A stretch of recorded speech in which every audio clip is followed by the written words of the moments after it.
Dear students, हम पढ़ रहे थे क्लास 6 का हिस्ट्री का चैप्टर और पास्ट 1 का chapter traders, Kings and pilgrims.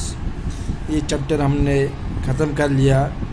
इसमें हमने वेरियस ट्रेड रूट्स के बारे में पढ़ा, किंग्स के बारे में पढ़ा, बुद्धिज़्म के बारे में हमने इसमें पढ़ा, भक्ति मूवमेंट के बारे में हमने इसमें पढ़ा, कंसेप्ट ऑफ भक्ति, चाइनीज़ पिलग्रम वो क्यों यहाँ पे विज़िट करते थे, क्या लेके गए वो यहाँ से ये सब हमने इस क्लास में पढ़ लिया है इस चैप्टर में।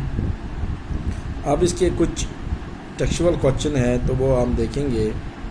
जैसे पहला है मैच द फॉलोइंग, मैच करना आपने। मूवेंडर, लॉर्ड्स ऑफ द दक्षिणापथ, अवशघोषा, बोधिसत्वा, जैन जैंग। ठीक है, तो मूवेंडर जो है वो आता है चोलाज, चीरियाज एंड इनके साथ, तो इसको हम जोड़ेंगे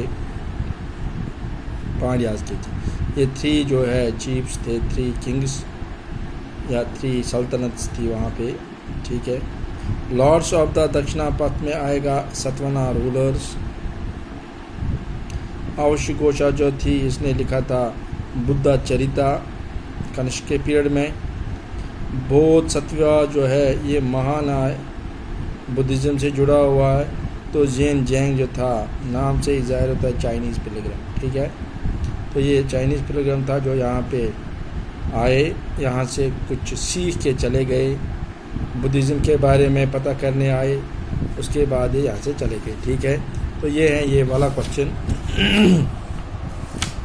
इसके बाद है हमारा question, why did kings want to control silk route. तो किंग्स जो है वो सिल्क रूट को कंट्रोल क्यों करना चाहते थे, बड़ा इम्पोर्टेंट क्वेश्चन है।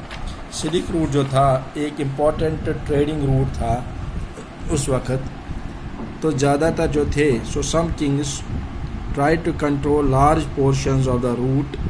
This was because they could benefit from taxes, ताकि इनको टैक्स से बेनिफिट मिले, ट्रिब्यूट से बेनिफिट मिले, and gifts that were brought by traders travelling along the route. और जो गिफ्ट्स उनको मिलते थे उसके बदले जो ट्रैवलर अपने साथ लाते थे रास्ते में देने के लिए इनको, तो उसके बदले ये उनको क्या देते थे, they protected the traders, protect करते थे, वो passed through their kingdoms from attacks by robbers, तो रॉबर्स से अटैक से बचाते थे इनको। ठीक है, ये है इसका answer. So what kind of evidence do historians use to find out about trade and trade routes? देखिए, ट्रेड और ट्रेड रूट्स के बारे में कैसे पता चलता है। जो ट्रेड रूट्स थे वहाँ पे जो बुद्धिस्ट मॉन्क्स थे उन्होंने केव्स बनाई थी, तो जब ये ट्रेडर्स कारवान्स में एक जगह से दूसरी जगह जाते थे तो इन्हीं केव्स में वो शरण लेते थे, बैठते थे। ठीक है, तो ये रास्ता जो था चाइना से लेकर यूरोप तक फैला हुआ था। रास्ते में जितने भी पड़ाव थे इनके, उन्हीं एविडेंसेस पर या संगम पॉइंट्स के एविडेंसेस पर ये पता चलता है कि ट्रेड रूट के बारे में हिस्टोरियंस को या ट्रेड के बारे में इनको पता चलता है। ठीक है, तो ये 2 क्वेश्चन देखेंगे हम आज अपनी इस क्लास में, 3 क्वेश्चन। ठीक है, बाकी हम नेक्स्ट क्लास में देखेंगे।